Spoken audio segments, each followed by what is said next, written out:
پہلے تمام مجمع سے میں یہ کہتا ہوں کہ بلند آواز سے کلمہ پڑھیں، لا الہ الا اللہ، لا الہ الا اللہ، لا الہ الا اللہ۔ پورا مجمع پوری قوت کے ساتھ آواز سے کلمہ پڑھیں، لا الہ الا اللہ، لا الہ الا اللہ، لا الہ الا اللہ، لا الہ الا اللہ، لا الہ الا اللہ، محمد رسول اللہ، محمد رسول اللہ، محمد رسول اللہ، صلی اللہ علیہ وسلم، صلی اللہ علیہ وسلم، صلی اللہ علیہ وسلم۔ الحمدللہ نستعینہ ونستغفرہ ونتوکل علیہ ونعوذ باللہ من سیئات اعمالنا، من يهده الله فلا مضل له ومن يضلله فلا هادي له، ونشهد ان لا اله وحده لا شريك له، ونشهد ان سيدنا ومولانا محمدا عبده ورسوله صلى الله تعالى عليه وعلى آله وأصحابه وأزواجه وذرياته وأهل بيته وبارك وسلم تسليما كثيرا كثيرا، أما بعد فأعوذ بالله من الشيطان الرجيم، بسم الله الرحمن الرحيم، يا أيها الناس إنا أرسلناك شاهدا ومبشرا ونذيرا وداعيا إلى الله بإذنه وبشر المؤمنين بأن لهم من الله فضلا كبيرا ولا تطع الكافرين والمنافقين ودع أذاهم وتوكل على الله وكفى بالله وكيلا، صدق الله العظيم۔ جامعہ سید احمد آباد ملیح آباد کے اس وسیع و عریض میدان میں آج جو تاریخی اور تاریخ ساز اجلاس منعقد کیا جا رہا ہے، سیرت رسول اکرم صلی اللہ علیہ وسلم پر جو اجلاس آج اس خطہ زمین پر منعقد کیا جا رہا ہے، مجھے پورا یقین ہے کہ اللہ تعالیٰ کی اس پر عنایتیں ہیں، فضل و کرم کی بارشیں ہیں، اللہ تعالیٰ کی عنایات و توجہات ہیں، اللہ کے فرشتے اس مجمع کو گھیرے ہوئے ہیں، سکینت کا نزول ہو رہا ہے، آسمان بالا پر مقربین بارگاہ کے سامنے اللہ تعالیٰ ہم ناچیزوں کا، نابکاروں کا، حقیروں کا اور اپنے ان ناچیز بندوں کا تذکرہ فرما رہا ہے۔ ہمیں یقین ہے کہ رحمت الہی نے ڈھانپ رکھا ہے، ہمیں یقین ہے کہ اللہ تعالیٰ کی طرف سے ہمارے لیے اچھے فیصلے ہو رہے ہیں، نظام الہی میں، عالم بالا میں فرشتے خوش ہیں، وہ مسرت اور شادمانی کا احساس کر رہے ہیں، ایسا لگ رہا ہے جیسے ہم 1450 سال پیچھے چلے گئے ہیں۔ تاریخ اپنے کو دہراتی بھی ہے، وہ تاریخ اپنے کو سمیٹتی بھی ہے، اور حال سے ہم کبھی ماضی میں جاتے ہیں، ابھی کبھی حال کے آئینے میں مستقبل کو دیکھتے ہیں۔ ہمارا رابطہ جس طرح اس وقت اس خطے سے ہے، لوگوں سے ہے، ان مشاہدات سے ہے، محسوسات سے ہے، اسی طرح ہمارا رابطہ بلکہ اس سے بدرجہ زائد غیب کی دنیا سے ہے، عالم بالا سے ہے، ملائے اعلیٰ سے ہے، مقربین بارگاہ سے ہے، جبرائیل امین سے ہے، میکائیل سے ہے، اسرافیل سے ہے، عزرائیل سے ہے، ہمارا رابطہ ملائکۃ اللہ سے ہے، اوپر کے فرشتوں سے ہے، زمینی فرشتوں سے ہے، اور سب سے بڑی بات یہ کہ ہمارا رابطہ لا الہ الا اللہ کی بنیاد پر اللہ سے ہے، ہمارا رابطہ خالق ارض و سما سے، عالم الغیب ہمارا رابطہ مالک سے ہے، ہمارا رابطہ رب الارباب سے ہے، ہمارا رابطہ رحمان الرحیم سے ہے، ستار و غفار سے ہے، مہیمن و عزیز و جبار سے ہے۔ ہمارا رابطہ اس سے ہے جو دلوں کے بھیدوں کو جانتا ہے۔ ہمارا رابطہ اس کے ارادے کے بغیر گرتا نہیں۔ ہمارا رابطہ اس سے ہے جس کے ارادے اور مشیت کے بغیر ریگستان کا کوئی ذرہ ہوا میں اڑتا نہیں۔ ہمارا رابطہ اس سے ہے جو بندوں پر شفیق ہے، مہربان ہے، کریم ہے، جس نے اپنی کتاب نازل کی تو سب سے پہلے فرمایا بسم اللہ الرحمن الرحیم، پڑھو اللہ کے نام سے، شروع کرو اللہ کے نام سے، تدبر کرو اللہ کے نام سے، غور کرو اللہ کے نام سے، رابطہ قائم کرو اللہ کے نام سے، اللہ کی ذات و صفات کے دھیان سے، جو رحمان ہے، رحیم ہے، کرم فرما ہے، شفیق ہے، مہربان ہے، جو معاف کرنے والا ہے، قبول فرمانے والا ہے، بندوں کو نوازنے والا ہے، جس نے سب سے پہلے انسان کو اس دنیا کا خلیفہ بنایا، اپنا نمائندہ بنایا، اپنا ریپریزنٹیٹیو بنایا، جس نے یہ فیصلہ کیا کہ روح زمین پر اس انسان کو وہ مقام دیا جائے جس انسان کے بارے میں فرشتوں کو شک تھا،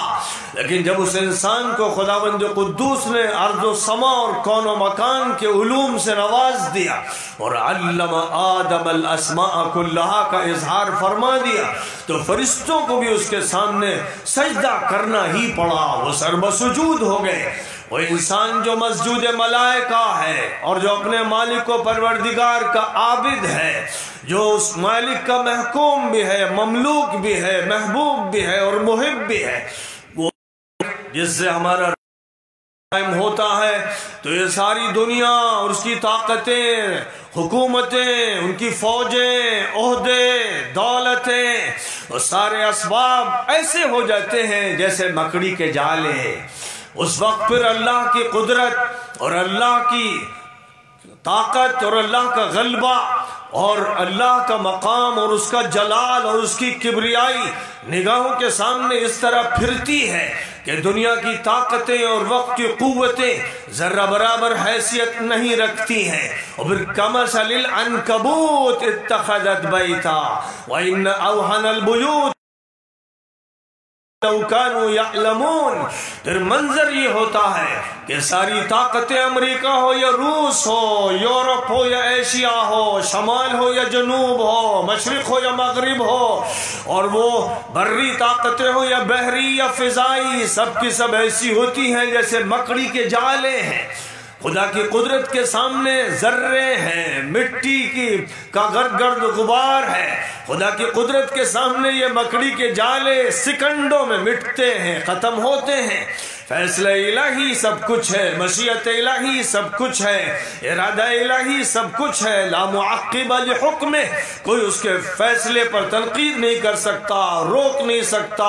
کوئی اس کے لیے مانے نہیں بن سکتا۔ وہ اللہ ہے جس کا حال یہ ہے کہ وما تشاءون الا ان یشاء اللہ، تم جو بھی چاہتے ہو اللہ کی چاہت سے چاہتے ہو۔ خدا نے تمہیں چاہت دی ہے اور اس کی چاہت سے تمہاری چاہت وجود میں آئی ہے۔ اے چاہنے والوں، اس چاہنے والے پر مٹو، فنا فی اللہ کے مقام کو حاصل کرو تاکہ بقا باللہ کا مقام حاصل ہو۔ لا الہ الا اللہ کو ورد زبان کرو، لا الہ الا اللہ کو دل میں سجاؤ، لا الہ الا اللہ سے دماغ کو مزین کرو، لا الہ الا اللہ کو ہر ہر ریشے میں داخل کرو، اپنی رگوں میں داخل کرو، خون کی دڑا جس میں دوڑاؤ، لا الہ الا اللہ کی صدا لگاؤ، اسی کی پکار لگاؤ، اسی کی للکار لگاؤ۔ جس دن تم لا الہ الا اللہ کو مان لو گے اس دن تم عرب و عجم کے مالک ہو جاؤ گے۔ جس دن لا الہ الا اللہ کو اپنے دل میں سما لو گے طاقت ہیچ ہو جائے گی، ہر قدرت نابود ہو جائے گی، ارض و سما سمٹ جائیں گے اور سوائے قدرت الہی کے کوئی نظارہ باقی نہیں رہ جائے گا۔ الہ الا اللہ کی عظمت کو سمجھو کہ جو اسلام کے داخلے کا دروازہ ہے اور وہ لا الہ الا اللہ جس سے جنت کے دروازے کھلتے ہیں، وہ لا الہ الا اللہ جس کے ذریعے ایک کافر مسلم بنتا ہے، ایک منکر مومن بنتا ہے، ایک مشرک موحد بنتا ہے، ایک بعید قریب ہوتا ہے، ایک انسان ملکوتی صفات حاصل کرتا ہے، عروج حاصل کرتا ہے، اور عروج و ترقی کے زینے طے کرتا چلا جاتا ہے۔ اور پھر محمد الرسول اللہ صلی اللہ علیہ وسلم پڑھو تو ماضی میں اتنا پیچھے جاؤ، اتنا پیچھے جاؤ کہ آدم علیہ السلام کی مٹی کو گونتے ہوئے دیکھو کہ کس طرح سے مٹی کو کیچڑ بنا دیا گیا ہے، پھر کھناتی مٹی میں تبدیل کر دیا گیا ہے۔ جس وقت کا وہ منظر ہے، اس وقت محمد الرسول اللہ صلی اللہ علیہ وسلم کی آخری نبوت طے ہے، اور ان کے لیے اللہ تعالیٰ تاج خاتم النبیین طے ہے۔ آدم ابھی اس مرحلے سے گزر رہے ہیں، اور محمد عربی کا ظہور طے ہے، عروج طے ہے، رسالت طے ہے، نبوت طے ہے، ختم نبوت طے ہے۔ یہ تقدیر کی کار فرمائیاں ہیں، یہ اللہ تعالیٰ کے علم کی جلوہ سامانیاں ہیں، اور اللہ جس نے آسمان و زمین کی تخلیق سے 50,000 سال پہلے لوح محفوظ میں تقدیر کو ثبت فرما دیا تھا۔ آدم کے وجود سے پہلے محمد کا وجود طے تھا، اور پھر آدم کا وجود ہوا، اور آدم کے بعد شیس آئے، نوح آئے، ہود آئے، صالح آئے، لوط آئے، شعیب آئے، اور ابراہیم آئے، اسماعیل آئے، اور اسحاق آئے، اور یعقوب آئے، اور موسیٰ آئے، اور عیسیٰ آئے، اور نہ معلوم کتنے آئے، کہاں کہاں آئے، کب آئے، لیکن جو آیا جانے کے لیے آیا، اور اس اعلان کے ساتھ آیا کہ آخری نبی آئے گا۔ ہر نبی نے اس کا اعلان کیا، وہ بھی جن کو ہم نبی کے نام سے نہیں جانتے۔ یہ اعلان چین کے کنفیوشس نے کیا، یہ اعلان ایران کے زردشت نے کیا، یہ اعلان ہندوستان کے گیا کے بدھا نے کیا، یہ اعلان ویدوں میں کیا گیا، یہ اعلان زندوستا میں کیا گیا، یہ اعلان دنیا کے خطے خطے میں کیا گیا، یہ اعلان ہر نبی کی زبان پر آیا۔ موسیٰ نے کہا کہ وہ سعیر سے اٹھا، کوہ فاران پہ چمکا، اور تکبیر کے زمزموں سے، بلکہ تکبیر کے نغموں سے فاران کی چوٹیاں گونج گئیں۔ وہ انسان جس کے بارے میں عیسیٰ مسیح آئے تو کہا کہ میں بھیجنے آیا ہوں ایک ایسے نبی جو میرے بعد آئے گا، جس کا نام احمد ہوگا، وہ پیرکلیٹوس ہوگا۔ اس کو منحمنہ کہا گیا، یونانی زبان میں اس کو اس طرح یاد کیا گیا، اور اس کو پھر ایک زبان میں، سیرین زبان میں اس کو پیرکلیٹوس کہا گیا، اور اس کے بعد اس کو جہاں تک تعلق ہے عربی زبان کا، اس میں احمد سے یاد کیا گیا۔ مبشرا برسول یأتی من بعد اسمہ احمد، میں خوشخبری دینے آیا ہوں ایک ایسے پیغمبر کی جو میرے بعد آئے گا، اور اس کا نام احمد ہوگا، جو قابل تعریف بھی ہوگا اور بہت تعریف کرنے والا ہوگا۔ یہی وہ بات ہے جس کا تذکرہ ویدوں میں کیا گیا، پرانوں میں کیا گیا، اپنشدوں میں کیا گیا۔ یہ کہا گیا کہ وہ آخری نبی آئے گا، اور وہ امن کے مقام سے اٹھے گا، اور اس کے ساتھ پھر ایسے 4 اصحاب ہوں گے جو اس کے سب سے زیادہ مددگار ہوں گے۔ موسیٰ نے کہا تھا کہ 10,000 قدوسیوں کے ساتھ وہ مکہ مکرمہ میں داخل ہوگا، اور فوفاران کی چوٹیاں گونج جائیں گی۔ یہ حبقوق نبی نے کہا، آموس نبی نے کہا، اور نحمیہ نے کہا، اور یرمیہ نے کہا، اور اشعیاء نے کہا، اور الیسع نے کہا، اور الیاسین نے کہا، اور کس کا نام لیجئے گا، کس نے اپنی زبانوں میں، دنیا کی مختلف زبانوں میں ترجمانی کی، سیرین میں، فینیقی میں، قبطی میں، بربری میں، انڈین میں، سنسکرت میں، چینی میں، جاپانی میں، کوئی دنیا کا خطہ نہیں ہے جہاں کوئی ہادی، کوئی رہبر، کوئی پیغمبر نہ آیا ہو۔ فرمایا وَإِن مِّنْ أُمَّةٍ إِلَّا خَلَا فِيهَا نَذِيرٌ، کوئی بھی ایسی قوم نہیں ہے جس میں کرنے والا نہ آیا ہو۔ لِكُلِّ قَوْمٍ قوم میں کوئی رہبر، کوئی ریفارمر، کوئی مصلح اٹھایا گیا ہے۔ اس ہندوستان کی سرزمین پر ہم یہ مانتے ہیں کہ اس ہندوستان کی سرزمین پر بدھا بھی اٹھے تو وہ بھی اس نبی کو جانتے تھے، اور یقیناً رام بھی جانتے ہوں گے، اس لیے کہ ویدوں میں اس کا تذکرہ ہے، پرانوں میں ہے، اپنشدوں میں ہے، اور بائبل کے صفحات کھولیے تو اولڈ ٹیسٹامنٹ میں اس کا تذکرہ ہے، نیو ٹیسٹامنٹ میں اس کا تذکرہ ہے، سلیمان نے اس کا گیت گایا ہے، داؤد نے اس کا نغمہ سنایا ہے، اور سلیمان و داؤد سے پہلے جو گزرے اور بعد میں جو آئے انہوں نے اس کے تذکرے اور چرچے کیے ہیں۔ جس نبی کا یہ حال ہے کہ سارے انبیاء اس کا تذکرہ کرتے ہیں، اس کی خوشخبری رہے، اس کے گیت گائے ہیں، اس کے زمزموں سے ہمارے کانوں کو نوازتے رہے، اور اس کے نظارے ہماری نگاہوں کو اپنے الفاظ کی صورتوں میں کراتے رہے۔ جس نبی کا یہ مقام ہے، جس نبی کے لیے اللہ تعالیٰ نے یہ طے فرمایا کہ وہ آخری ہوگا لیکن اول سے اس کا آنا طے ہوگا، اور ہر نبی کے ذریعے اس کا نام اور پیام بیان کیا جائے گا، اور جب وہ آئے گا تو ایسا آئے گا کہ اس کے سورج کے سامنے سارے چراغ گل ہو جائیں گے، دین منسوخ ہو جائیں گے، انبیاء کی نبوتیں منسوخ ہو جائیں گی، اب وہی اور وہی رہے گا، اب اسی کا نام ہوگا، اسی کا چرچا ہوگا، اسی کا تذکرہ ہوگا، اب اسی کا دین ہوگا، اسی کی شریعت ہوگی، وہ صرف عرب میں نہیں ہوگی اور صرف عجم کے کسی خطے میں نہیں ہوگی، پوری دنیا کا وہ نبی ہوگا، تمام انسانوں کا ہوگا، تمام جنوں کا ہوگا، فرشتوں کا وہ مسجود ہوگا، اس کے خادم ہوں گے، اور عالم کون و مکان بھی اس کی خدمت میں مشغول ہوگا۔ اس کی عزتوں کی بلندیوں اور رفعتوں کو کوئی شخص نہ سوچ سکتا ہے، نہ اس کے تخیل کو اپنے ذہن میں قائم کر سکتا ہے۔ وہ ایسا بڑا ہوگا، اتنا عظیم ہوگا کہ اس کا مالک و پروردگار کہے گا وَإِنَّ لَكَ لَأَجْرًا غَيْرَ مَمْنُونٍ وَإِنَّكَ لَعَلَى خُلُقٍ عَظِيمٍ۔ آپ کو ایسا اجر دیا جائے گا جس کا سلسلہ کبھی ختم نہیں ہوگا، کیونکہ آپ کو کوثر و تسنیم عطا کر دی گئی، اِنَّا أَعْطَيْنَاكَ الْكَوْثَرَ فَصَلِّ لِرَبِّكَ وَإِنَّكَ هُوَ الْأَبْتَرُ۔ یہ سب کیوں ہو رہا ہے؟ اس لیے کہ وَإِنَّكَ لَعَلَى خُلُقٍ عَظِيمٍ۔ دنیا میں عظیم سے عظیم جو اخلاق ہو سکتے ہیں، بلند سے بلند جو اخلاق ہو سکتے ہیں، اعلیٰ سے اعلیٰ جو اخلاق ہو سکتے ہیں، انسانیت کا جو عروج ہو سکتا ہے، آخری ترقی کی جو چوٹی ہو سکتی ہے، جہاں پر آسمان زمین کے سامنے جھکتا ہے، جہاں زمین اٹھ کر آسمان تک پہنچتی ہے، وہ اخلاق عظیمہ آپ کو عطا کر دیے گئے ہیں۔ آپ کے لیے اللہ تعالیٰ نے انتظامات کیے ہیں۔ آپ کی آمد کے وقت اور آپ کی آمد کے ابتدائی دور میں خداوند قدوس نے آپ کو بتاتے ہوئے اور وحی کا تذکرہ اور اس کے رکنے کے زمانے کا تذکرہ کرتے ہوئے فرمایا تھا بسم اللہ الرحمن الرحیم والضحى واللیل اذا سجا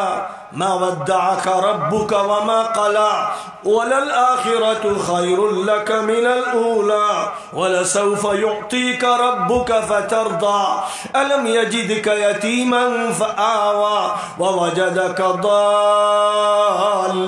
فهدى ووجدك عائلا فأغنى فأما اليتيم فلا تقهر وأما السائل فلا تنهر وأما بنعمة ربک فحدث۔ یتیمی یاد دلائی گئی، غربت یاد دلائی گئی، فقر یاد دلایا گیا، وہ اللہ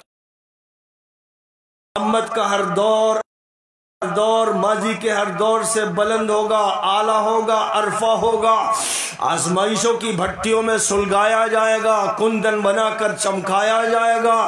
اور آسمان کے افق پر سورج کی طرح روشن اور تابناک بنایا جائے گا۔ جس نے یہ کہا تھا کہ محمد تم یتیم تھے، یتیموں پر کبھی بھی سختی مت کرنا،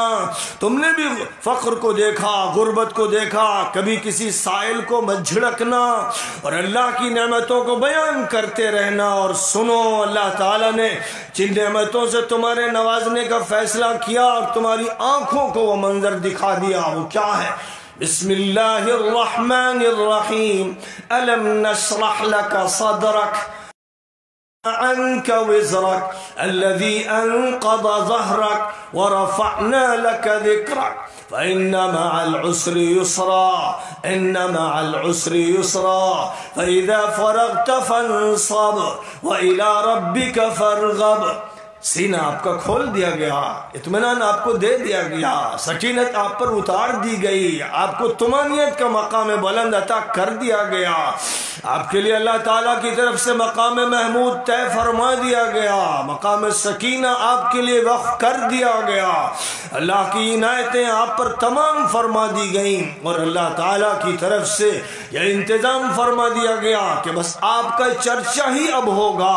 اب سارے انبیاء کرام کی نبوتیں اور رسالتیں ماضی کا حصہ بن گئی ہیں. اب آپ کا چرچا ہوگا،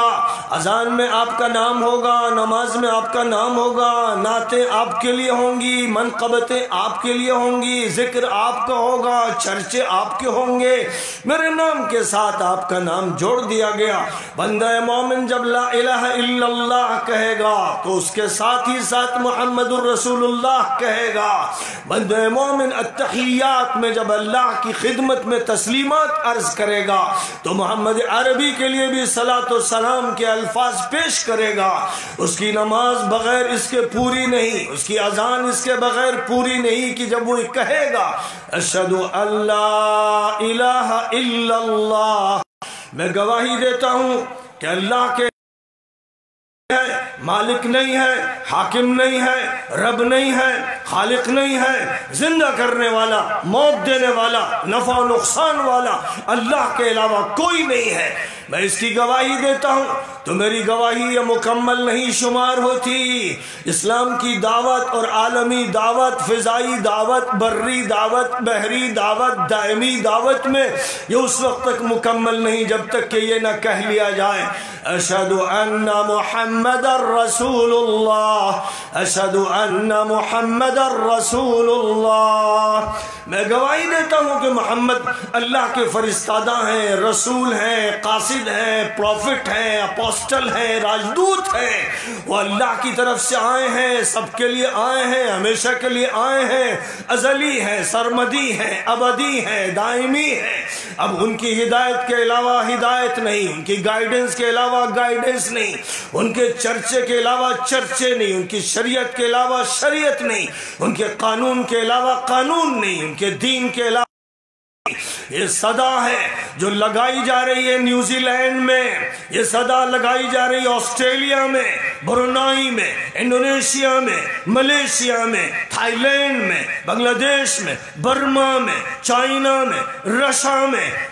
افغانستان میں، پاکستان میں، ہندوستان میں، سری لنکا میں. یہ صدا لگائی جا رہی ہے ایران میں، عراق میں، شام میں. یہ صدا لگائی جا رہی ہے پیلسٹائن میں. یہ صدا لگائی جا رہی چچنیا میں. یہ صدا لگائی جا رہی ترکستان میں، ازبکستان میں، تاجکستان میں، قزاقستان میں. یہ صدا لگائی جا رہی ہے مصر،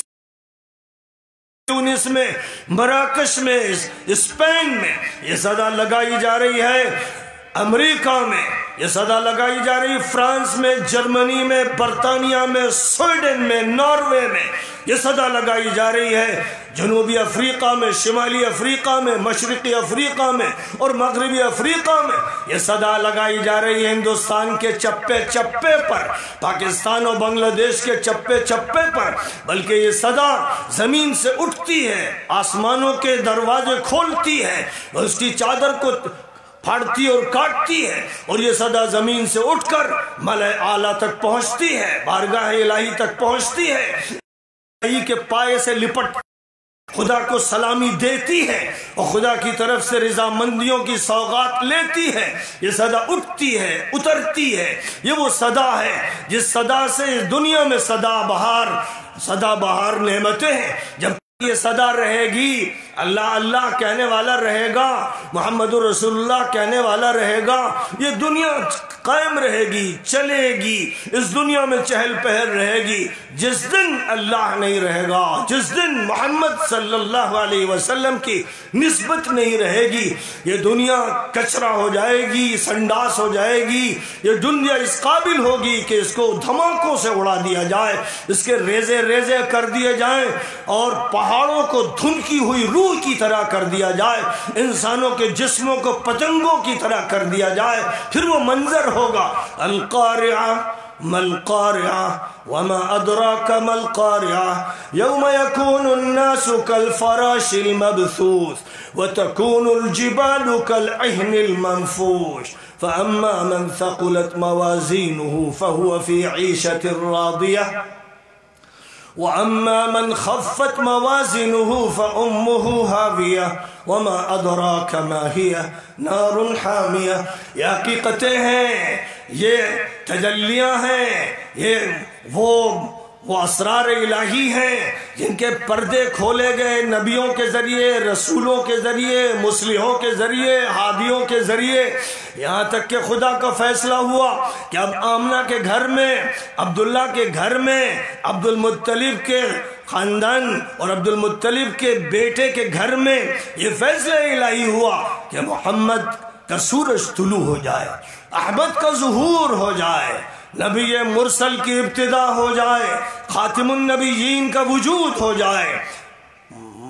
سوانح نگاروں نے، مورخوں نے لکھا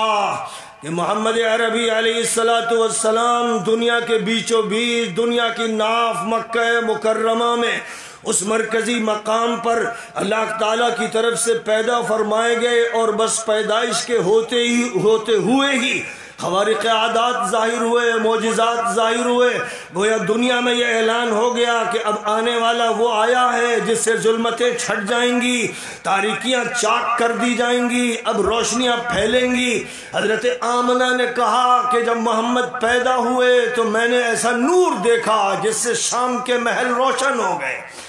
سوانح نگار اور مصنف کہتے ہیں کہ ایران کے محلوں کے کنگرے گر گئے، کہنے والے کہتے ہیں کہ دریائے ساوا خشک ہو گیا، کہنے والے کہتے ہیں کہ دنیا میں ہلچل مچی، عالم بالا میں ہلچل تھی، فرشتوں میں شادمانیاں تھی، خوشی تھی، اور یوں کہیے کہ وہ میلاد رسول کا جلسہ منا رہے تھے، اس کی خوشیاں منا رہے تھے. محمد عربی علیہ السلام کی پیدائش عام انسانوں کی پیدائش نہیں ہے. ایک باپ گھر میں بیٹے کے پیدا ہونے پر خوش ہوتا، ایک ماں خوش ہوتی ہے. اگر ایک ماں اور باپ کو اور قریب ترین رشتہ دار کو ایک بچے کے پیدا ہونے پہ خوشی ہوتی ہے تو پوری دنیا کو، ارض و سما کو، کون و مکان کو، ملک کو، جن کو، انس کو، نباتات کو، جمادات کو، حیوانات کو، فضاؤں کو، سب کو محمد عربی کی پیدائش پر خوش ہونا تھا، اور سب خوش ہوئے.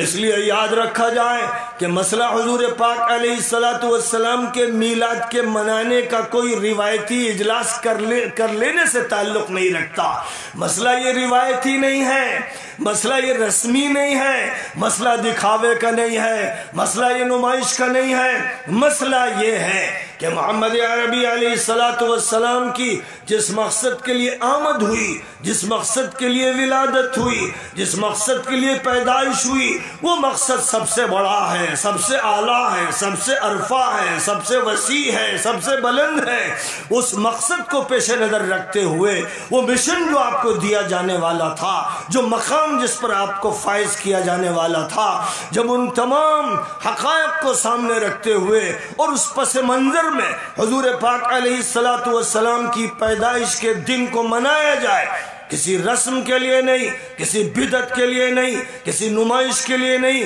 بلکہ اس لیے کہ محمد ہی وہ ہیں جن کے لیے سب کو کہنا فداہ ابی، فداہ امی، فداہ روحی، فداہ نفسی، ان پر میری جان قربان، میرے ماں باپ قربان، میری اولاد قربان، مال قربان، ہر چیز قربان. وہ محمد جن کی فدائیت اور جن کے ساتھ شہدائیت کا تعلق امت کے ہر فرد کو ہونا ہے، اور امت سے یہ مطالبہ کیا گیا ہے کہ ان سے وہ ایسی محبت کرے جیسی محبت کسی سے نہیں، نہ باپ سے، نہ بیٹے سے، نہ بیوی سے، نہ شوہر سے، نہ بھائی سے، نہ دوست سے. کسی محبوب کی محبت، محبوب کائنات، محبوب رب السماوات، محبوب ارض و سما، محبوب کون مکان حضرت محمد عربی علیہ السلام کی محبت کے برابر نہیں ہو سکتی. واللہ لا یؤمن، واللہ لا یؤمن احدکم حتی اکون احب الیہ من والدہ وولدہ والناس اجمعین.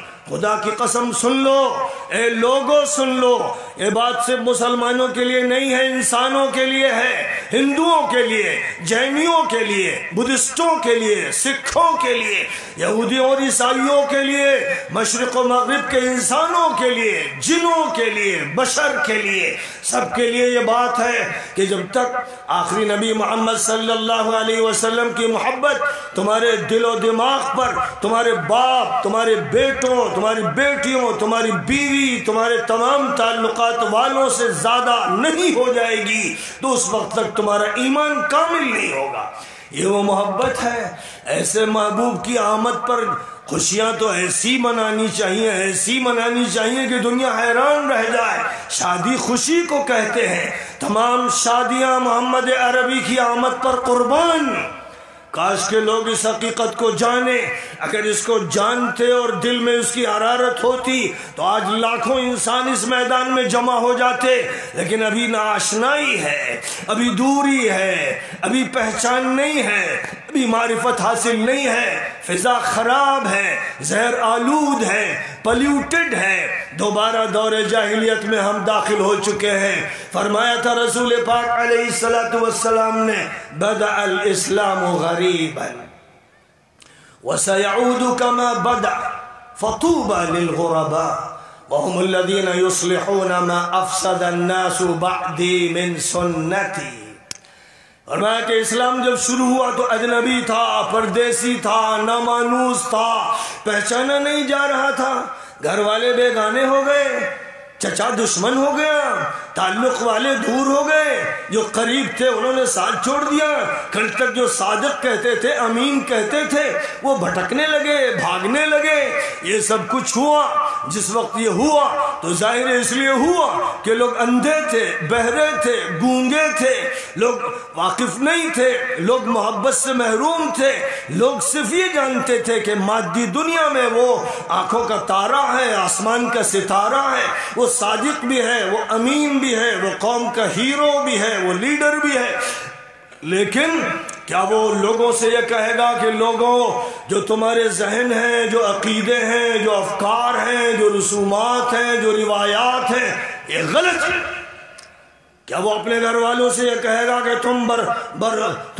غلط ہو؟ کیا وہ اپنے دوستوں سے اور احباب سے یہ کہے گا کہ تم غلط ہو؟ کیا وہ بڑوں بوڑھوں سے کہے گا کہ تم غلط ہو؟ کیا وہ چھوٹوں بچوں سے کہے گا تم غلط ہو؟ ہاں، وہ اسی لیے آیا تھا، وہ اسی لیے آیا تھا کہ کہے کہ تم غلط ہو، تم تاریکی ہو، تم ہو، تم دور ہو، تم حقیقت کا شعور نہیں رکھتے ہو۔ اے لوگوں، میں اسی لیے آیا ہوں کہ حقیقت کا شعور پیدا کر دوں۔ میں اس لیے آیا ہوں کہ وہ اللہ جو نامانوس ہو گیا اسے مانوس بنا دوں۔ میں اسی لیے آیا ہوں کہ میں جو آخری نبی ہوں تمہیں بتا دوں کہ یہ امانت ہے جو مجھے سونپی گئی۔ تم روپے پیسے کی امانت میرے پاس رکھتے ہو، مجھ سے لیتے ہو۔ آج میرے پاس امانت شریعت کی ہے، دین کی ہے، اخلاق کی ہے، تقوی کی ہے، طہارت کی ہے، عفاف کی ہے۔ میرے پاس امانت اللہ کی طرف سے آئی ہے، جبرائیل لے کر آئے ہیں۔ میری ذمہ داری ہے کہ میں اس امانت کو تمہارے سامنے پیش کروں۔ 20 اپریل کی تاریخ تھی، 571 عیسوی کا سال تھا، عربی مہینوں کے اعتبار سے ربیع الاول کا مہینہ تھا، 9 تاریخ تھی۔ عام طور پر شہرت یہ ہو گئی ہے کہ 12 تاریخ کو حضور پیدا ہوئے۔ یہ غلط ہے، تاریخی اعتبار سے غلط ہے، ریاضی اعتبار سے غلط ہے، علم حیات کے اعتبار سے غلط ہے، لیکن بہت سی چیزیں ہمارے معاشرے میں غلط ہیں جو چلتی ہیں، لوگ چلاتے ہیں۔ تحقیق کی عادت نہیں ہے، غور و فکر کی صلاحیت نہیں ہے، آنکھوں پر پٹیاں بندھی ہوئی ہیں، کانوں میں ڈانٹیں پڑی ہوئی ہیں، رسم و رواج کے پابند ہیں، لوگ کہتے چلے آ رہے ہیں، جو سب کہیں گے وہی تم کہو گے۔ ایسے لوگوں کے بارے میں حضور نے فرمایا کہ وہ امعاء ہوتے ہیں، جو صرف چلی چلائی بات کو قبول کرتے ہیں، جن کے پاس تدبر کی صلاحیت نہیں، جن کے پاس غور و فکر کی صلاحیت نہیں، جنہوں نے عقلوں پہ تالے ڈال رکھے ہیں، جنہوں نے دماغوں کو سکھا رکھا ہے، جن کے دل بجھ گئے ہیں، جو حقیقتوں کی طرف آگے بڑھنے کے لیے تیار نہیں۔ اے لوگوں، علامہ شبلی نعمانی ہو یا علامہ سید سلیمان منصور پوری ہو یا محمود احمد فلکی مصری ہو، اور ان کے علاوہ کتنے ایسے مصنفین ہیں جنہوں نے پوری تحقیق کے ساتھ ثابت کیا ہے کہ حضور پاک علیہ السلام کی پیدائش 9 ربیع الاول کو ہوئی ہے۔ اور یہ جو رواجی اور رسمی بات ہے کہ 12 ربیع الاول کو ہوئی ہے، عجیب بات ہے کہ لوگوں کی زبانوں پر 12 وفات، کلمہ جو ان کی زبان پر ہے وہ وفات کا ہے، اور اس کے ساتھ وہ پیدائش کو جوڑ لیتے ہیں۔ ہائے افسوس کہ حضور کی وفات کے دن جشن مناتے ہیں۔ کیا یہ دشمن رسول ہے؟ حضور کی وفات کے دن چراغاں کرتے ہیں؟ کیا ان کی طبیعتیں تبدیل ہو گئی ہیں؟ حضور کی وفات کے دن وہ ایسے مظاہرے کرتے ہیں جو شادیوں میں کیے جاتے ہیں، جشنوں میں کیے جاتے ہیں۔ جہاں حضور کی وفات کا دن ہے، اس دن اگر منانا ہے تو غم مناؤ، اس دن رو تڑپو، اس دن اللہ تعالیٰ سے دعا مانگو کہ اے اللہ، نبی پاک علیہ السلام کو ہمارے درمیان سے آپ نے اٹھا لیا، لیکن اے اللہ نبی کی تعلیمات کو، نبی کی نبوت کو، رسالت کو، ہدایت کو، حدیث کو، سنت کو اور آپ کے ارشادات کو ہمارے درمیان ایسا زندہ فرما دے، ایسا روشن فرما دے کہ پھر اس چراغ کو، اس سورج کو کوئی بجھا نہ سکے۔ ہونا یہ چاہیے 12 تاریخ کے جلسے اگر رسمی جلسے ہوتا ہے، اگر روایتی جلسے ہوتے ہیں اور امت میں ان کے ذریعے کوئی پیغام زندگی کا رسول کا تازہ نہیں کیا جاتا، رسول کے جگر گوشوں، رسول کی چہیتی بیٹی، رسول کے لیے مثل بیٹے کے علی ابن ابی طالب اور حضرت فاطمہ اور حسن و حسین، اگر ان کے ساتھ محبت کے فوارے نہیں بلند ہوتے، اگر ایسے شعلے اور حرارت کے ایسے انگارے نہیں دہکتے جن کے ذریعے سے حضور پاک علیہ السلام کی محبتوں کو سمیٹ لیا جائے، اور آپ کی محبت اور آپ کے اہل بیت اور آپ کے جگر گوشوں اور آپ کے چہیتوں اور آپ کے لاڈلوں کی محبت کے سمندر میں غوطہ-زنی کی جائے۔ اور یہی نہیں بلکہ ساتھ ساتھ نبی پاک علیہ السلام نے جب امت کو بتایا، سن لو اے میری امت کے لوگوں، عورتوں کے لیے اگر نمونہ ہے، عورتوں کے لیے پیشوا ہے، عورتوں کی اگر قائد ہے، عورتوں کی اگر رہنما ہے، عورتوں کو اگر جنت جانا ہے، عورتوں کو اگر مقامات پانا ہے، عورتوں کو اگر کسی کی امامت کے پیچھے چلنا ہے، تو وہ فاطمہ ہے، خدیجہ کی بیٹی، حضور کی بیٹی، ایسی خاتون کی بیٹی جس سے اچھی کوئی خاتون مکہ مکرمہ میں نہ تھی، ایسی عفیف، ایسی پارسا، ایسی متقی، ایسی باصلاحیت، ایسی اللہ والی، ایسی بلند مرتبے والی وہ خدیجۃ الکبریٰ ہے کہ وہ ان کے بطن سے، بطن اطہر سے پیدا ہونے والی رقیہ ہو، زینب ہو، فاطمہ ہو، ام کلثوم ہو، ان کے ذریعے سے اللہ تعالیٰ نے جن کو وجود عطا فرمایا، وہ طیب ہوں، وہ طاہر ہوں، وہ قاسم ہو، وہ عبداللہ ہو، وہ کہ جو بچپن میں رخصت ہو گئے، اور وہ صاحبزادیاں جن کو اللہ نے موقع عنایت فرمایا، اور ان میں سے اللہ تعالیٰ کی طرف سے آسمان سے یہ فیصلہ آیا، سب کا اپنا مقام ہے، سب آلو بیت الرسول ہیں، سب حضور کے لیے جگر گوشے کی حیثیت رکھتی ہیں اور رکھتے ہیں، لیکن فاطمہ کا مقام نرالا ہے۔ فاطمہ کا مقام حضور پاک علیہ السلام سے جوڑ دیا گیا ہے۔ حضور سید الاولین والآخرین ہے، حضور سید المرسلین ہے، حضور ہیں جن کو اللہ تعالیٰ نے سب سے بلند مقام عطا فرمایا، اور بیت المقدس کے میدان میں سارے انبیاء کرام کی ان سے امامت کروائی، اور ان کی صاحبزادی پھر تمام عورتوں کی امام ہے۔ خوب سن لو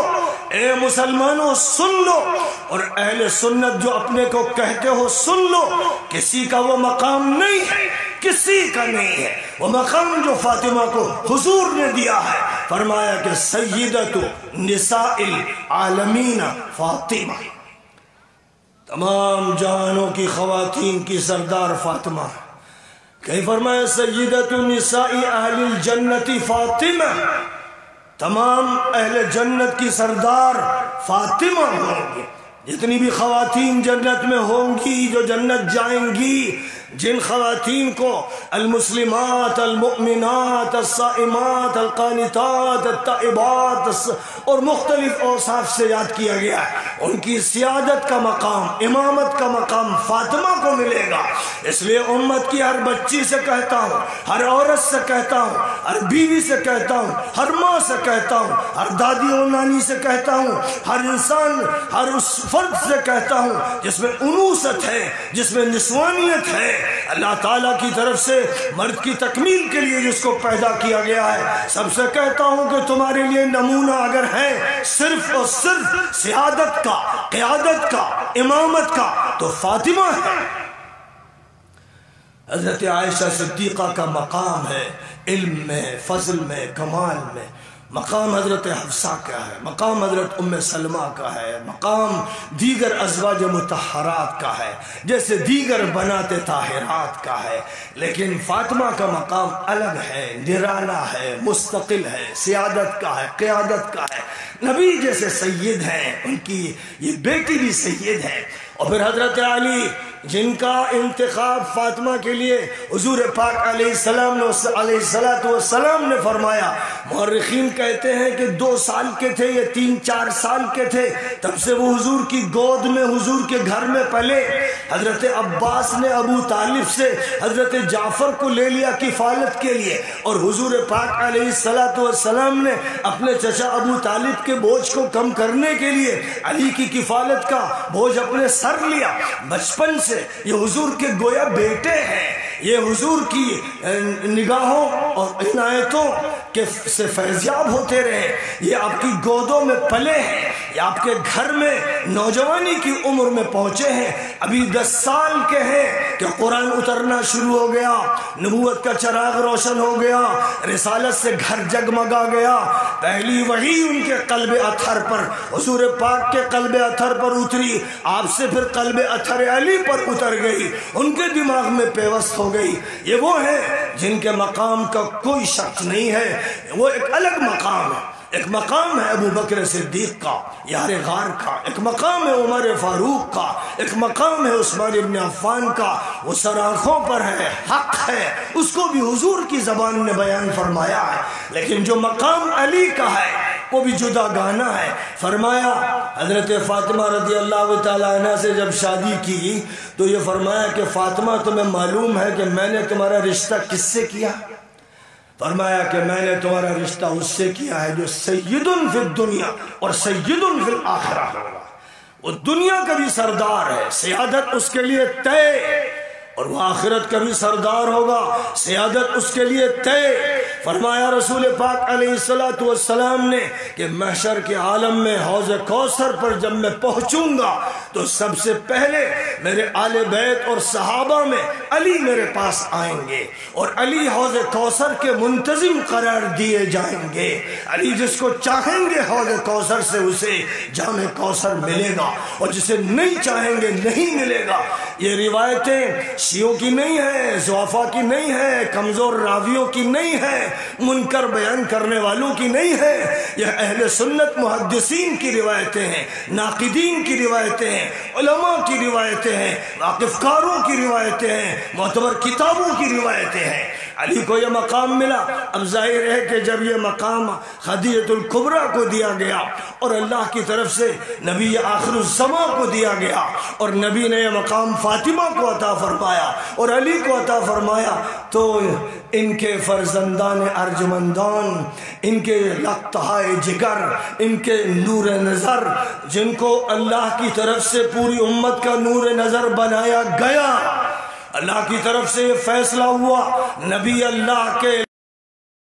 کہتے ما ينطق عن الهوى ان هو الا وحی یوحى، حضور اپنی خواہش سے بات نہیں کرتے،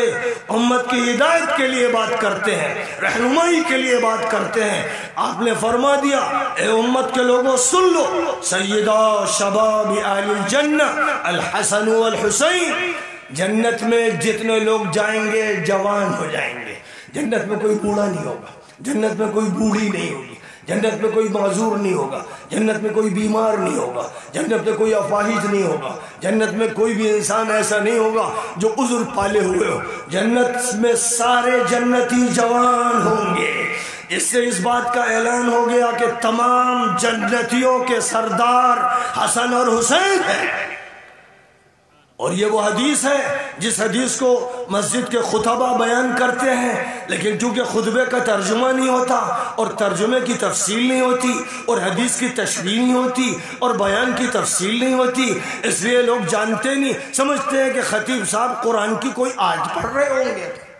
سیدہ شباب اہل الجنت الحسن والحسین، یاد رکھو اے مسلمانوں، سن لو، وہ لوگ جو اپنے کو اہل سنت کہتے ہو، اگر حضور پاک علیہ السلام کے ان بیانات کے بارے میں تمہارے دلوں میں کوئی کھٹک ہے، اگر تمہارے دلوں میں کوئی بھی جنبش ہے، اگر تمہارے دلوں میں تردد ہے، خدا کی قسم تم اہل سنت نہیں بلکہ صحیح معنی میں مسلمان نہیں ہو۔ تم کچھ ہو سکتے ہو، تم منافق ہو سکتے ہو، تم ناصبی ہو سکتے ہو، تم یزیدی ہو سکتے ہو، تم مردود ہو سکتے ہو، فرشتوں کے ملعون ہو سکتے ہو، لیکن اللہ کے محبوب، نبی کے محبوب، علی و فاطمہ کے محبوب، ابو بکر و عمر و عثمان کے محبوب نہیں بن سکتے ہو۔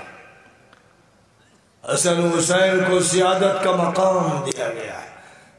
صحابہ جن کا حضور تذکرہ فرماتے ہیں ان کو صحبت کا شرف ملا جس کو رفاقت ملی، جس کو رفاقت نہیں ملی اس کو پھر وہ مقام نہیں ملا۔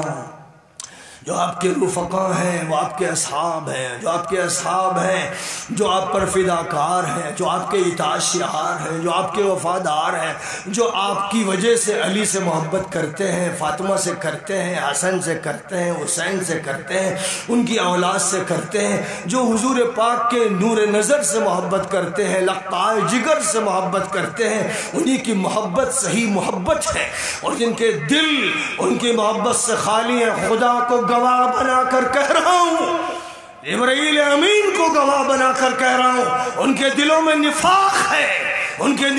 دلوں میں روگ ہے، وہ بیمار ہیں، وہ حدیث کے منکر ہیں، وہ نمبر 2 پر گستاخ رسول ہیں۔ یاد رکھو اے لوگوں، یہ حقیقتیں مدتوں سے بیان نہیں کی گئی۔ میں نے پہلے بھی اسی جامعہ کے جلسے میں کہا تھا کہ مجھے اللہ کی طرف سے دین کی بنیاد پر یہ ذمہ داری عطا کی گئی ہے کہ میں بتاؤں کہ کون ہے وہ مجرم رافضی جو ابو بکر کو، عمر و عثمان کو گالی دیتے ہیں، جو حضرت عائشہ پر الزام لگاتے ہیں، وہ متون ہیں، وہ ملعون ہیں، وہ رافضی ہیں، وہ بگڑے ہوئے ہیں۔ اہل بیت نے ان کو دھتکار دیا، اپنے پاس سے ان کو ہٹا دیا، لیکن جو علی کے بارے میں یہ نہیں مانتے کہ وہ سید فی الدنیا ہے اور سید فی الآخرہ ہے، جو نہیں مانتے ان کے دل میں خلش ہے کہ سیدۃ النساء اہل الجنہ فاطمہ ہے، جو نہیں مانتے کہ حسن و حسین کی سیادت اور قیادت اور امامت کی ذمہ داری اس پوری امت کو آخری نبی سونپ کر گئے ہیں، جنہوں نے صاف الفاظ میں اعلان کر دیا تھا حج سے واپس ہو رہے ہیں، سن 10 ہجری ہے، وفات کا وقت قریب ہے، مکے کا دور گزرا ہے، مدینے کا دور گزرا ہے، حجتیں قائم کر دی گئی ہیں کافروں پر، مشرکوں پر، ملحدوں پر، دہریوں پر، عیسائیوں پر، یہودیوں پر، صابئیوں پر اور مختلف اہل مذاہب پر حجت مکے میں قائم کر دی گئی، مدینے میں قائم کر دی گئی، اسلام واضح کر دیا گیا، حقائق بتا دیے گئے، مقامات صحابہ سمجھا دیے گئے، ابو بکر کی خصوصیات کو بیان کر دیا گیا، عمر کی فاروقیت کو واضح کر دیا گیا، عثمان کے غنا کو بیان کر دیا گیا، عائشہ کی برات آسمان سے نازل فرما دی گئی۔ ان مرحلوں سے گزر چکے ہیں، وقت آخر ہے، دنیا سے چل چلاؤ کا وقت آ رہا ہے، وصال کی پکار ہے، اوپر ملائے اعلیٰ میں انتظار ہے، الرفیق الاعلیٰ بس زبان سے نکلنے والا ہے۔ جب یہ وقت ہے اور حج سے واپس آ رہے ہیں، 14 ذی الحجہ کو مکہ سے چل رہے ہیں، 18 ذی الحجہ کو غدیر خم کے مقام پر پہنچ رہے ہیں، 40-50 ہزار صحابہ صحابہ ساتھ ہیں، سب سے فرماتے ہیں کہ رکو، ٹھہرو، یہاں میں خطاب کروں گا۔ ظہر کی نماز ہوتی ہے اور اس کے بعد آپ کا خطاب شروع ہوتا ہے۔ آپ قرآن کا مقام بتاتے ہیں کہ وہ ہدایت ہے، وہ نور ہے، وہ مشعل ہے، وہ سراج منیر ہے، وہ حقیقتوں پر مبنی ہے، وہ دستور ہے، اسی کی طرف رجوع کرنا ہے۔ مسلمانوں یاد رکھنا، قرآن کے مقام کو بیان کرنے کے بعد پھر یہ کہتے ہیں کہ لوگوں میرا آخری وقت ہے، اے لوگوں میرا آخری وقت ہے، آخری وصیتیں کرنے جا رہا ہوں۔ اے لوگوں ترکت فیکم ثقلین لن تضلوا ما تمسكتم بهما کتاب اللہ وعطرتی اہل بیتی، کتاب اللہ وعطرتی اہل بیتی۔ اے لوگوں دو چیزیں میں تم میں چھوڑ کر جا رہا ہوں، میرا آخری وقت ہے۔ یہ دو چیزیں ہیں، اگر تم ان کو مضبوطی سے تھام لوگے تو ہرگز گمراہ نہیں ہوگے۔ ایک اللہ کی کتاب اور ایک میرے اہل بیت ہے۔ یہ آپ نے کسی کے بارے میں نہیں فرمایا، یہ بات آپ نے ابو بکر کے بارے میں نہیں فرمائی، عمر کے بارے میں نہیں فرمائی، یہ بات آپ نے عثمان کے بارے میں نہیں فرمائی، یہ بات آپ نے کسی انسان کے بارے میں نہیں فرمائی۔ یہ صرف اور صرف آپ نے اہل بیت کے بارے میں فرمائی، جس سے مراد اس مجمع میں صرف اور صرف علی تھے۔ اور یہ حدیث اعلیٰ درجے کی صحیح حدیث ہے۔ بڑے بڑے محدثین جن میں ابن حجر بھی ہیں اور سیوطی بھی ہیں اور جن میں ذہبی بھی ہیں اور عجلونی بھی ہے اور اخیر دور میں البانی بھی ہیں، سب کا کہنا ہے کہ یہ حدیث اتنے طریقوں سے اور سندوں سے ثابت ہے کہ یہ متواتر ہے۔ یعنی صحت کا وہ درجہ ہے جو قرآن کی آیت کو ملا ہے۔ قرآن متواتر ہے، اس لیے اعلیٰ درجے کا صحیح ہے۔ یہ حدیث محدثین کے نزدیک متواتر ہے۔ اے اہل سنت، اے مسلمانوں، جمعے کے خطبوں میں کبھی تم نے یہ حدیث سنی؟ اس حدیث کو چھپانے والے مجرم کون ہیں؟ اس حدیث کو دبانے والے مجرم کون ہیں؟ اس حدیث کو راستے سے ہٹانے والے کون ہیں؟ اس حدیث کو شیعوں کی طرف منسوب کرنے والے کون ہیں؟ اس حدیث کا تعلق ان لوگوں سے قائم کرنے والے کون ہیں جو نبی پاک علیہ السلام کے نمائندہ صحیح معنی میں نہیں؟ کون ہے وہ مجرم؟ اے لوگوں یاد رکھو کہ جس حدیث کو چھپایا گیا، اس پر گرد ڈالی گئی، پردے اور اس پر کمبل ڈال دیے گئے، اللہ نے مجھے یہ توفیق دی ہے، میں اللہ کا شکر ادا کرتا ہوں، اور مجھے امید ہے کہ انشاءاللہ اہل بیت اور اہل بیت کے سردار اور آقا نامدار حضرت محمد مصطفیٰ صلی اللہ علیہ وسلم، امید ہے کہ انشاءاللہ حوض کوثر پہ کہیں گے کہ یہ میرا پیارا تھا جو میرے لقطۂ جگر اور میرے نور نظر کا دفاع کرتا تھا۔ جب دنیا اندھی ہو گئی، جب دنیا بہری ہو گئی، جب دنیا ظالم ہو گئی، جب دنیا ظالموں کے ساتھ کھڑی ہو گئی، جب دنیا میں ان لوگوں کے ساتھ لوگ کھڑے ہو گئے جنہوں نے حرمین شریفین کو یہودیوں کے حوالے کر دیا، جنہوں نے حرمین شریفین کی سرزمین کو جوئے اور سود اور عیاشی اور بدکاری کا اڈا بنا دیا، جب جس وقت لوگ ان کا ساتھ دینے لگے تو جو دیوانہ اور مجنون نبی کی صدا لگا رہا تھا، یہ فرمایا تھا کہ میں آخری وصیتیں کر رہا ہوں، نکال دینا جزیرۃ العرب سے یہودیوں کو، عیسائیوں کو، شرک کرنے والوں کو۔ دوبارہ مشرکوں کو بسایا جا رہا ہے، دوبارہ بت خانے بنائے جا رہے ہیں، دوبارہ اسٹیچو لگائے جا رہے ہیں، دوبارہ عیاشی کے اڈے قائم کیے جا رہے ہیں، دوبارہ یہودیت اور صلیبیت اور صہیونیت کو آباد کیا جا رہا ہے۔ اس پوری فضا میں کہاں گئے علماء، کہاں گئے مفتی، کہاں گئے قاضی، کہاں گئے ملا، کہاں گئے صوفی، کہاں گئے خطیب، کہاں گئے مؤذن، کہاں گئے خطیب، کہاں گئے؟ اس وقت ان کو چیخنا تھا، سسکنا تھا، تڑپنا تھا، رونا تھا، بلکنا تھا، حق کا اعلان کرنا تھا۔ کہاں گئے؟ کہاں گئی ان کی زبانیں؟ کہاں گئی ان کی آنکھیں؟ کیا اللہ کے سامنے پیشی کا احساس نہیں؟ کیا نبی کا سامنا کرنے کا احساس نہیں؟ یہی دنیا ہے جینے کے لیے، یہی مال و متاع ہے لطف و لذت کے لیے۔ کیا ہو گیا؟ صم بکم عمی فہم لا یرجعون۔ یہ وہ صورتحال ہے، 21ویں صدی کی جاہلیت ہے۔ جس طرح اس دور میں رومن امپائر اور پرشین امپائر کا غلبہ تھا۔ آج کے ابلیسی طاقتوں کے نمائندے، ایک طرف ٹرمپ اور ایک طرف پوتن، اور ان کے ساتھ تعلق رکھنے والے، یہ اسی دور جاہلیت کے نمائندہ ہیں۔ 1 صدی کی جاہلیت 6 صدی اور 7ویں صدی کی جاہلیت سے بدتر ہے، بدبودار ہے، غلیظ ہے اور متعفن ہے اور زیادہ خطرناک ہے۔ ایسی فضا کے اندر حقائق لوگوں کو معلوم ہونا ضروری ہے۔ فرمایا تھا رسول پاک علیہ السلام نے غدیر خم میں 40-50 ہزار صحابہ کے سامنے، اور روایت کو نقل کرنے والے 20 صحابہ کے نام کتابوں میں موجود ہیں، اور کتابیں وہ کون سی؟ بخاری میں اور مسلم میں اور ترمذی میں اور نسائی میں اور دارمی میں اور ابن ماجہ میں اور دارقطنی میں اور بیہقی میں اور مسند طیالسی میں، اور کتنی کتابوں کا نام لوں جن کتابوں میں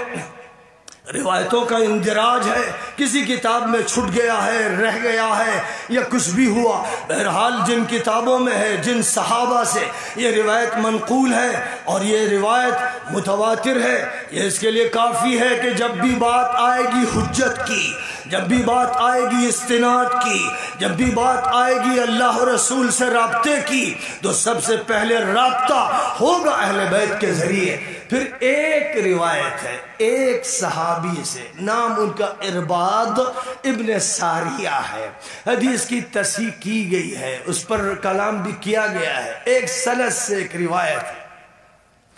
علیکم بسنتی وسنت الخلفاء الراشدین المہدیین من بعدی عضوا علیہا بالنواجذ۔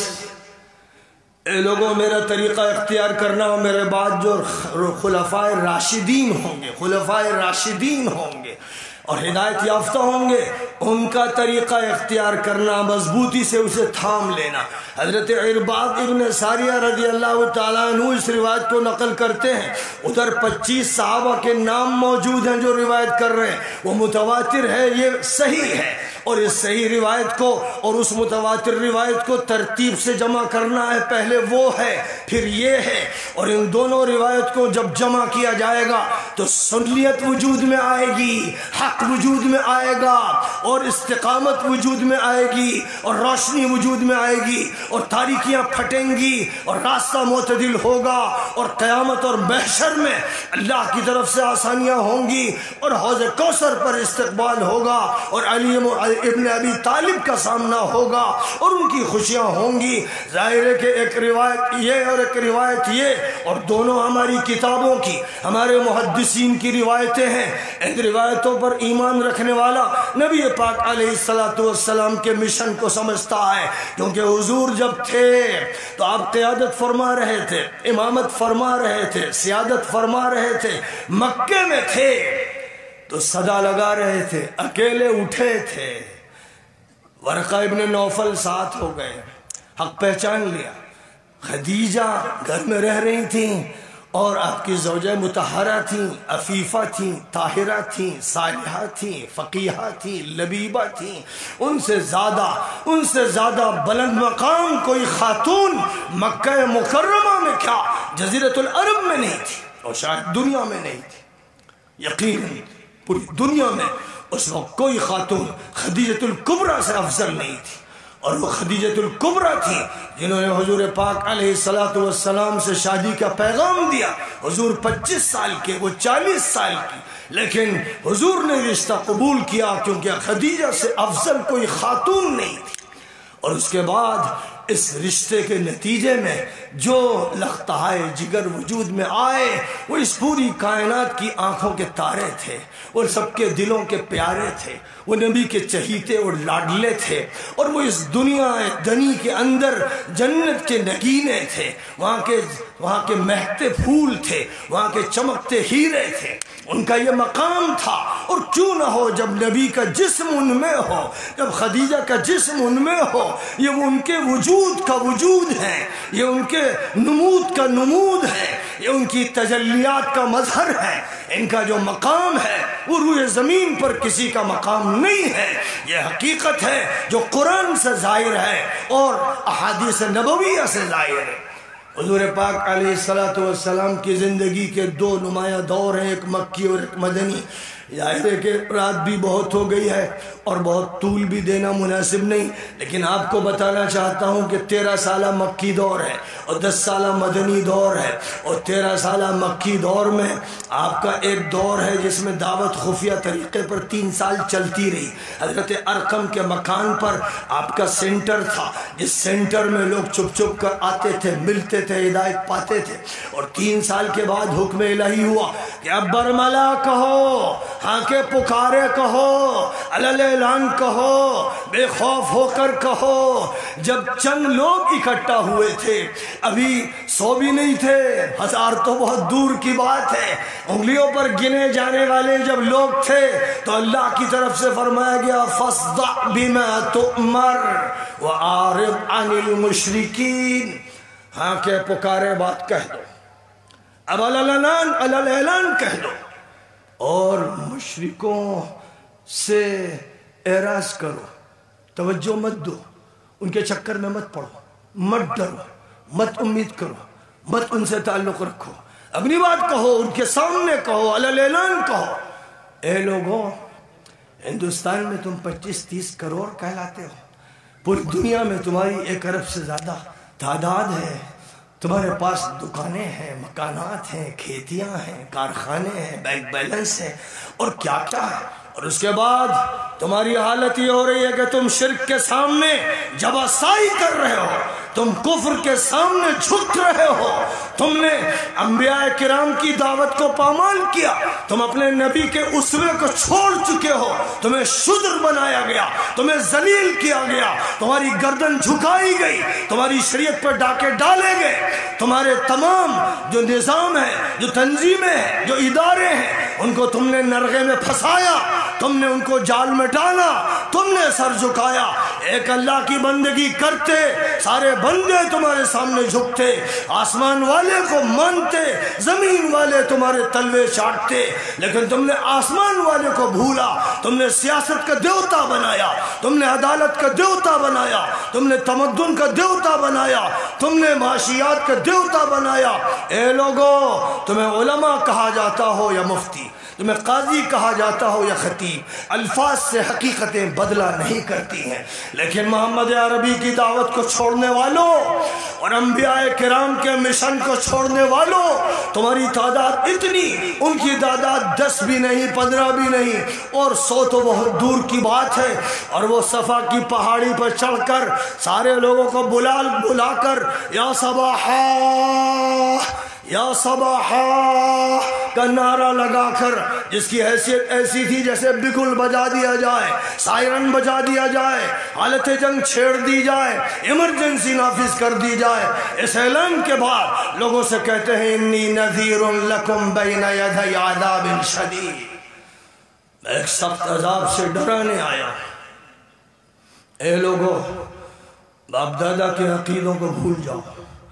رسموں اور روایتوں سے باہر نکل آؤ۔ اے لوگوں، جن کو تم نے دیوتا و دیوی بنا رکھا، جھوٹا خدا بنا رکھا، ان سب سے اپنے کو پاک کر لو، الگ ہو جاؤ، اور اعلان کرو لا الہ الا اللہ، یا ایھا الناس قولوا لا الہ الا اللہ تفلحوا۔ اے لوگوں، اے عربوں، اے قریشیوں، اے ہمارے خاندان والوں، یہ نہیں کہا جا رہا یا ایھا الناس، اے لوگوں، اے انسانوں، اے مانوتا کو ماننے والوں، اے وہ لوگوں جو کہتے ہو کہ ہیومینٹی تمہارے اندر ہے، سب سن لو کہ کہو کہ اللہ کے علاوہ کوئی معبود نہیں، کہو کہ ایشور کی ہی سے پوجا ہوگی، ایشور کی پوجا کے علاوہ کسی کی پوجا نہیں کی جائے گی، مٹی، پتھر، دریا، درخت، سانپ، بچھو، کوئی چیز بھی اس لیے نہیں کہ اس کی پوجا کی جائے۔ یہ اعلان کیا گیا، ظاہر ہے کہ ان کی مادری زبان عربی تھی تو عربی میں اعلان ہوا. تمہاری زبان اردو ہے، ہندی ہے، سنسکرت ہے، گجراتی ہے، پنجابی ہے. تمہاری زبان کنڑ ہے، تیلگو ہے، ملیالم ہے، تامل ہے. تمہاری زبان جو ہے اس زبان میں تمہیں کہنا ہے اے مسلمانوں اگر تمہارا اللہ پر ایمان ہے اور محمد رسول اللہ پر ایمان ہے تو تم پر صرف اور صرف یہ فرض ہے کہ انبیاء کا بگل بجا دو، نبوت و رسالت کے مشن کو لے کر اٹھو، آخری نبی کی صدا لگا دو، کہو یا ایھا الناس اعبدوا ربکم الذی خلقکم والذین من قبلکم لعلکم تتقون. اے انسانوں، صرف ایک مالک و پروردگار کی جو تمہارا مالک و خالق بندگی کرو. اے ہندوؤں، صرف ایشور کو پوجو، صرف ایشور کو پوجو، سناتن دھرم کی مٹی پلید مت کرو. اے ہندوؤں، ویدوں کو مت جھٹلاؤ، گیتا کی بے عزتی مت کرو، سچائی کو مانو اور اس سچائی کو مان کر ہر جگہ یہ آواز لگا دو ایک ایشور کی پوجا ہوگی. اے جینیوں، اے بدھسٹوں، اپنے گورکھ دھندوں سے، اپنے فلسفوں سے اور اپنے نکتوں سے باہر نکلو، ایک مالک اور ایک اللہ کی عبادت کرو. اے امریکہ والوں، آسٹریلیا والوں، روس والوں، نکلو اپنے الحاد سے، نکلو اپنی بحریت سے، نکلو اپنی بدماشیوں سے، نکلو اپنے جرائم سے. ایک اللہ کی، ایک لاڈ کی، ایک گاڈ کی پوجا کرو. یہ وہ پیغام تھا جو صفا کی پہاڑی سے دیا گیا تھا، اور یہ اس لیے نہیں دیا گیا تھا کہ سیرت کے جلسے میں تاریخ کے اس واقعے کو یاد کر لیا جائے. لَقَدْ كَانَ لَكُمْ فِي رَسُولِ اللَّهِ أُسْوَةٌ حَسَنَةٌ لِمَنْ كَانَ يَرْجُو اللَّهَ وَالْيَوْمَ الْآخِرَ وَذَكَرَ اللَّهَ كَثِيرًا. جس کو اللہ پر ایمان ہے، آخرت پر ایمان ہے، اسے یاد رکھنا چاہیے کہ رسول اللہ ہی پیشوا ہیں، وہی مقتدی ہیں، وہی رہبر ہیں. انہی کی زندگی میں ہمارے لیے آئیڈیل ہے، ماڈل ہے، نمونہ. یہ نمونہ نماز کی رکعتوں کا صرف نہیں ہے، یہ نمونہ صرف مسواک کا نہیں ہے، یہ صرف داڑھی کا اور جبے کا اور امامے کا نہیں ہے. یہ سب چیزیں تو ہلکے نمونے ہیں. وہ نمونہ ہے کفر سے، الحاد سے، شرک سے مقابلے کا. یہ نمونہ ہے جاہلیت سے پنجہ آزمائی کا. یہ وہ نمونہ ہے خدا کی کبریائی کے اعلان کا. یہ نمونہ ہے کہ جہاں رہتے ہو وہاں انسانوں سے یہی کہو، بس یہی کہو جو نوح نے کہا، جو صالح نے کہا، جو ہود نے کہا، جو لوط نے کہا، جو ابراہیم نے کہا. صرف کہو، وہی کہو. ادھر ادھر کے شارٹ کٹ مت بناؤ. خدا اس سے راضی نہیں ہے، خدا راضی نہیں ہے. خدا کسی قوم کو اس وقت تک عزت نہیں دے گا، اس وقت تک ان کو تمکین عطا نہیں فرمائے گا جب تک کہ وہ ہر شرک سے آزاد ہو کر محض اللہ کی وحدانیت پر یقین کرتے ہوئے صرف اور صرف اس کی عبادت نہیں کریں گے. فرمایا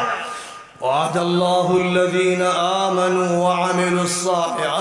منكم وعملوا الصالحات ليستخلفنهم في الأرض كما استخلف الذين من قبلهم وليمكنن لهم دينهم الذي ارتضى لهم وليبدلنهم من بعد خوفهم أمنا يعبدونني لا يشركون بي شيئا. دو شرطیں ہیں.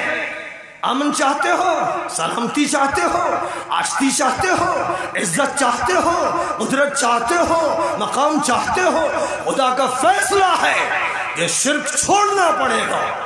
توحید اختیار کرنی پڑے گی. ہر جگہ، ہر محاذ پر، زندگی کے ہر لمحے میں وحدانیت کو اختیار کرنا ہوگا. اور یہ صرف دل میں سجانے کے لیے نہیں ہے، یہ للکار کے لیے ہے، یہ اعلان کے لیے ہے. یا قوم اعبدوا اللہ ما لکم من الہ غیرہ. ہر پیغمبر کی طرح ہر آبادی، ہر صوبے، ہر ضلع، ہر خطے میں کہو یا قوم اعبدوا اللہ. جو تمہاری قوم ہے اس سے کہو، اور جب اوپر اٹھو تو یا ایھا الناس اعبدوا ربکم، سارے انسانوں کو مخاطب کر کے کہو. یہ ہے وہ پیام جو مکی زندگی میں دیا گیا ہے. مکی زندگی میں ہم جی رہے ہیں، 21ویں صدی کی جاہلیت میں جی رہے ہیں. دوبارہ پرشین امپائر اور رومن امپائر کے نقشے کے درمیان جی رہے ہیں، کفر کی طاقتوں اور اقتدار کے دباؤ میں جی رہے ہیں، اور جی رہے ہیں شرک کے ساتھ، وثنیت کے ساتھ، غیر اللہ سے خوف کے ساتھ، امید کے ساتھ، توکل کو مفقود ہونے کے ساتھ، جب دل کے اندر رقت نہیں، انابت نہیں، تعلق میں اللہ کی کیفیت نہیں، نبی کی محبت نہیں، نبی کی ہدایات پر عمل نہیں، سنتیں پامال ہو رہی ہیں، سر جھک رہے ہیں باطل کے سامنے، اور ان دلوں کے اندر سے تقوی نکل رہا ہے، رسمیں آ رہی ہیں، سادگیاں جا رہی ہیں، سنتیں ٹوٹ رہی ہیں، بدعتوں کو رواج دیا جا رہا ہے، جب یہ صورتحال ہے تو سن لو، کوئی راستہ نہیں، کوئی نسخہ نہیں، کوئی دوا نہیں، کوئی اکسیر نہیں، کوئی انجیکشن نہیں، کوئی علاج نہیں، کوئی تنظیم نہیں، خدا کی قسم کوئی تنظیم نہیں چلے گی۔ لکھ لو میری بات اور دیکھ لینا 5 سالوں کے اندر کہ بڑی بڑی تنظیموں کی ہوا نکل جائے گی، غبارے سے ہوا نکل جائے گی، اور یہ اپنے خاتمے کا ماتم کریں گے، اس لیے کہ انبیاء سے رشتہ ٹوٹ چکا، ختم الرسل سے رشتہ ٹوٹ چکا، قرآن و حدیث سے رشتہ توڑ دیا گیا، لوگوں نے اپنی سیادتیں قائم کر رکھی ہیں، حسنین کی سیادت کو فراموش کر کے لوگ اپنی سیادت بتا رہے ہیں، اپنی پیری سمجھا رہے ہیں، اپنی عظمت کے گیت لوگوں سے کہتے ہیں کہ گاتے چلے جاؤ، یہ سکے نہیں چلیں گے، کھوٹے سکے، یہ کھوٹے سکے ہیں جو نہیں چلیں گے، راستہ صرف انبیاء کا ہے، راستہ صرف قرآن نے عطا فرمایا ہے، لَقَدْ جَاءَكُم مِّنَ اللَّهِ نُورٌ وَكِتَابٌ مُّبِينٌ، تمہارے پاس روشنی آ گئی اور وہ کتاب آ گئی جو حقیقتوں کو کھولنے والی۔ میں نے بات شروع کی تھی یہاں سے، یا ایھا النبی انا ارسلناک شاہدا ومبشرا ونذیرا وداعیا الی اللہ باذنہ وسراجا منیرا۔ کیا فرمایا؟ اے نبی، ہم نے آپ کو گواہ بنایا ہے، حق کا گواہ بنایا ہے، ہم نے آپ کو اہل ایمان کو خوشخبری دینے کے لیے مبعوث فرمایا ہے، ہم نے آپ کو اس لیے بھیجا ہے کہ آپ للکار دیں، خبردار کر دیں پوری انسانیت کو، ہم نے آپ کو دعوت کے لیے بھیجا ہے، دعوت، اسلام کی دعوت، قرآن کی دعوت، رسالت کی دعوت، نبوت کی دعوت، فکر آخرت کی دعوت، جنت پر یقین کی دعوت، دوزخ پر یقین کی دعوت، فرشتوں پر ایمان کی دعوت، تقدیر پر ایمان کی دعوت، دعوت کے لیے بھیجا ہے، اور آپ کو سراج منیر بنا دیا ہے، روشن دمکتے چمکتے سورج کی حیثیت دی، جو بخل نہیں کرتا، روشنی بکھیرتا ہے، ہر جھوپڑی میں روشنی دیتا ہے، ہر محل کو روشنی دیتا ہے، کھیتوں کو، کھلیانوں کو، صحراؤں کو، بیابانوں کو روشنی بانٹتا ہے۔ نبی کی ہدایت مثل بارش کے ہے جو سب پر برستی ہے۔ اے لوگو، نبی کی پہچان حاصل کرو، اور ساتھ ہی ساتھ اس سے پہلے جو بات فرمائی، ما کان محمد ابا احد من رجالکم ولکن رسول اللہ وخاتم النبیین، محمد صلی اللہ علیہ وسلم تمہارے مردوں میں سے کسی کے باپ نہیں ہے، جو بچے تھے سب بچپن میں انتقال کر گئے، وہ اللہ کے رسول ہیں اور نبیوں کے خاتم ہیں،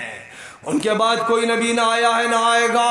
جو دعویٰ کرے قادیانی مجرم، اور جو حقیر و ذلیل شکیل کوئی نہ یہ بات کرے، اور کوئی بھی کرے جو نبوت و رسالت کے مشن کے خلاف بات کرے، وہ دجال ہے، جھوٹا ہے، مکار ہے، فریبی ہے۔ نبی خاتم النبیین ہے، ختم المرسلین ہے، سید الاولین ہے، سید الآخرین ہے۔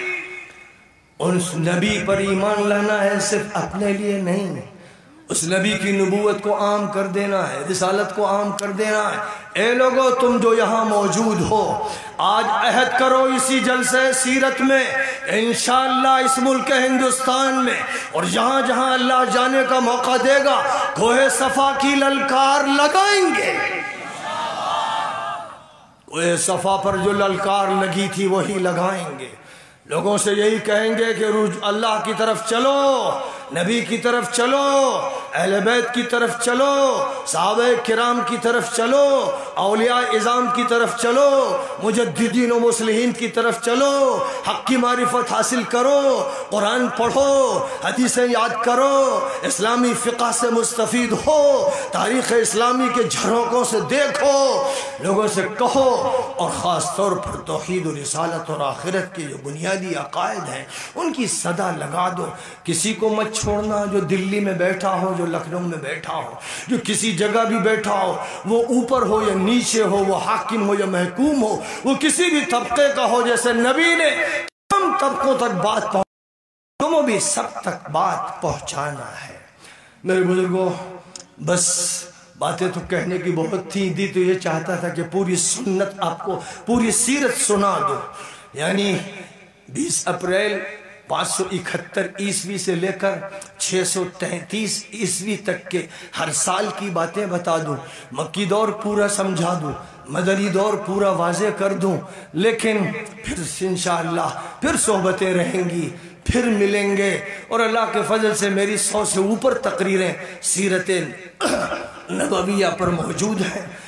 اردو میں زیادہ ہیں، عربی میں بھی ہیں، اور اللہ تعالیٰ نے سیرت کی بات، اللہ کا فضل ہے کہ مجھ سے امریکہ میں کہلوائی، مجھ سے کینیڈا میں کہلوائی، مجھ سے زامبیا میں، کینیا میں، ساؤتھ افریقہ میں، مصر میں کہلوائی، مجھ سے اللہ تعالیٰ نے ماسکو میں کہلوائی، ٹوکیو میں کہلوائی۔ اللہ کا فضل ہے، اللہ کا شکر ہے، اور آج میں یہاں بیٹھ کر جو بات آپ سے کر رہا ہوں، مجھے یقین ہے کہ اسی وقت میرے احباب، میرے دوست، میرے چاہنے والے اور اللہ سے اور رسول سے محبت کرنے والے کینیڈا میں، امریکہ میں، جاپان میں بیٹھ کر سن رہے ہیں، اور انشاءاللہ یہ صدا لگتی رہے گی۔ بہت سے لوگ پھونکوں سے چراغ بجھانا چاہتے ہیں، بہت سے لوگ فتنوں کے دام میں لینا چاہتے ہیں، بہت سے لوگ حق کی آواز کو دبانا چاہتے ہیں، بہت سے لوگ ادھر ادھر کے بہانے بنانا چاہتے ہیں، وہ سب ناکام ہو جائیں گے۔ آنکھیں دیکھ لیں گی، کان سن لیں گے، حقائق واشگاف ہو جائیں گے۔ کاش کے حقائق کو قبول کرنے کے لیے لوگوں کے دل و دماغ تیار ہو جائیں، اور وہ اللہ کی طرف اور رسول اللہ کی طرف حقیقی معنی میں رجوع کرنے والے بن جائیں۔ اے لوگوں، آئیے دعا کریں۔